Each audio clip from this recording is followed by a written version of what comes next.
அன்பார்ந்த நேயர்களுக்கு கள்ளக்குறிச்சி வட்டம் கருணாபுரங்கிற ஊரில் இன்றைக்கி ஒரு 38 உயிர்களை இழந்திருக்கக்கூடிய சோக நிகழ்வு நடந்திருக்கு.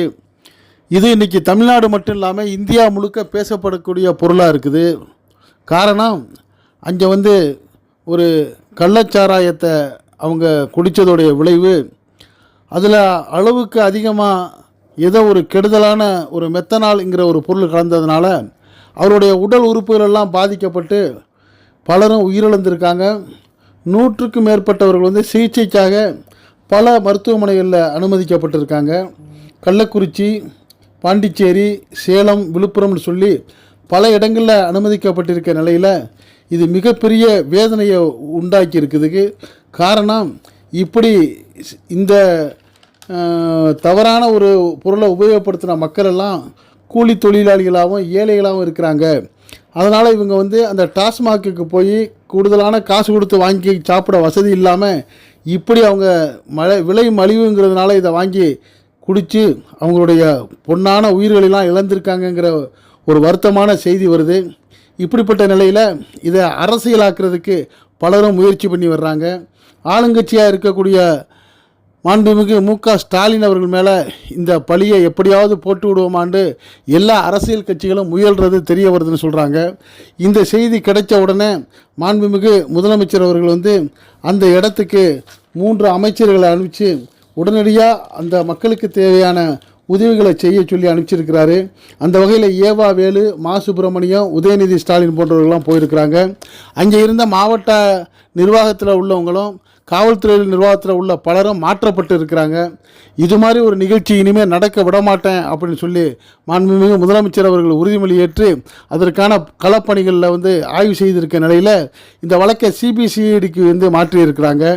இதே நேரத்தில் இந்த செயலை செய்தவர் யார், அவருடைய நிலை என்னங்கிறப்ப அந்த கள்ளக்குறிச்சி வட்டம் கருணாபுரம் காலனியில் வசித்து வந்த ஒருத்தர் தான் இந்த வேலையை தொடர்ந்து செஞ்சுக்கிட்டு வந்திருக்கிறாரு. அவருடைய பெயர் கோவிந்தராஜ்னு சொல்லப்படுது. அவரும் அவருடைய மனைவியும் 4 பேரை சேர்த்து கைது பண்ணியிருக்கிறாங்க. இவர் சுமார் இதே போல் 23 முறை கைதாகி இப்போது 24 முறை கைதாக்கி இருக்கிறாரு.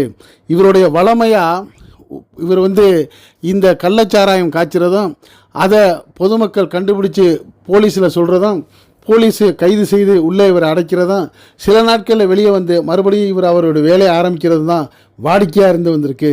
இப்படிப்பட்ட நிலையில் இவர் தன் வீட்டுக்கு பின்னாடியே ஒரு கொட்டாய் போட்டு அதை கடையாகவே 24 மணி நேரம் செயல்படுத்தி வந்தது இப்போ தெரிய வந்திருக்கு.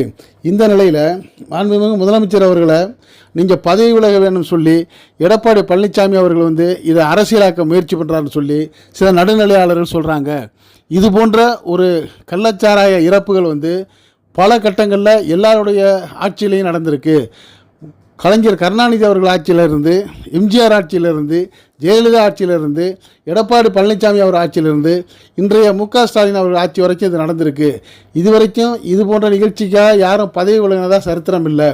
இது போன்ற நிகழ்ச்சிகள் நடக்கக்கூடாதுங்கிறது நியாயமாக இருந்தாலும் இதுக்கு உடந்தையாக இருக்கக்கூடிய அதிகாரிகள் மேலே உடனடியாக நடவடிக்கை எடுக்கிறதுக்கு உத்தரவிட்டிருக்கிற அந்த மு.க. ஸ்டாலின் அவர்கள் இதில் உயிரிழந்தவங்களுக்கு தலா 10 லட்சமும் சிகிச்சை பெறவங்களுக்கு 50,000 நிவாரணத்தை அறிவிச்சிருக்கிறாரு. இப்படிப்பட்ட சூழ்நிலையில் பொதுமக்களும் நடுநிலையாளர்களும் இந்த நிவாரண உதவி வழங்குனதில் சில மாற்று கருத்துக்களை சொல்கிறாங்க. அது என்னென்னா, இந்த மாதிரி ஒரு கள்ளச்சாராயம் தயாரித்து அதை விற்பனை செய்தது எவ்வளவு பெரிய குற்றமோ அதற்கு சமமான குற்றம்தான் அதை வாங்கி தொடர்ந்து பயன்படுத்தி வந்த பலரும் செய்தது குற்றம்.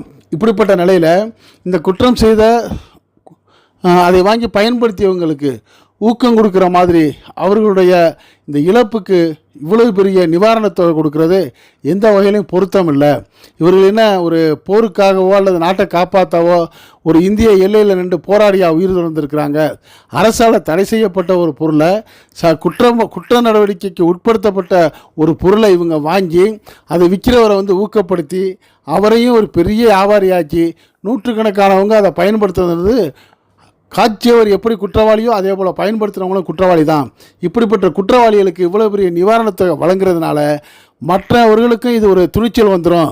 ஒருவேளை அவர் இறந்தாலும் நம்மளுக்கு பெரிய நிவாரணம் கிடைக்குங்கிற ஒரு தைரியம் வந்துடும். அதனால் இது போன்ற குற்ற நிகழ்வுகளில் உயிரிழக்கிறவங்களுக்கு நிவாரணம் கொடுக்குறத வந்து தவிர்த்தாலே இனிமேல் இது போன்ற நிகழ்ச்சிகள் நடக்காதுன்னு சொல்லி சிலர் வந்து இப்போ பேச ஆரம்பிச்சிருக்கிறாங்க. இது ஒரு பக்கம் இருக்க, அந்த உயிரிழந்தவர்கள் அனைவருடைய குடும்பத்திற்கு ஆறுதல் சொல்கிறதுக்கு அமைச்சர் பெருமக்களும் அனைத்து கட்சி நிர்வாகிகளும் போயிருக்கிறாங்க. இந்த நிலையில் இந்த உடல் நல குறைவாக இருக்கிறவங்களை காப்பாற்றுறதுக்கான முயற்சியில் அரசு அந்த சுகாதாரத்துறையை முடுக்கி விட்டு அதற்கான எல்லா மருந்துகளையும் உபயோகப்படுத்தி அவங்கள காப்பாற்றுறதுக்கான தீவிர முயற்சியில் இறங்கியிருக்கிறாங்க. இது நிச்சயமாக செய்ய வேண்டிய வேலை தான். அதே சமயம் இந்த போன்ற ஒரு தவறான பொருளை உபயோகப்படுத்துகிறவங்க இதை குடித்த சில மணி நேரங்களில் வந்திருந்தால் இவர்களை ஓரளவு காப்பாற்றி இருக்க முடியும். 4 மணி நேரம் 5 மணி நேரம் கழித்து வர்றப்ப அது உள்ளுக்குள்ளே போய்ட்டு உடலுக்குள்ளே இருக்கிற உறுப்புகளை கண், இதயம், கிட்னி போன்ற பிரதானமான உறுப்புகளெல்லாம் செயலிழக்க செய்யக்கூடிய நிலையில் தான் இவங்க வந்ததுனால தான் இந்த சுமார் 38-40 பேர் உயிரிழக்கக்கூடிய சூழ்நிலை ஏற்பட்டுன்னு சொல்லி மருத்துவர்கள் சொல்கிறாங்க. இதனால் இனி எந்த பகுதியில் இது போன்ற ஒரு நிகழ்வு ஏற்பட்டாலும் அது ஏற்படாத அளவுக்கு தடுப்பு நடவடிக்கை செய்யணும்டா. அரசு இது மாதிரி நிகழ்ச்சிகளில் இறந்தவங்களுக்கு மிகப்பெரிய தொகையை நிவாரண உதவியை கொடுக்குறத தடுக்கணும். 1. 2வது, இது போன்ற நிகழ்ச்சி எங்கேயும் நடக்காத அளவுக்கு காவல்துறையை முடுக்கி விட்டு கட்டுப்படுத்தணும்.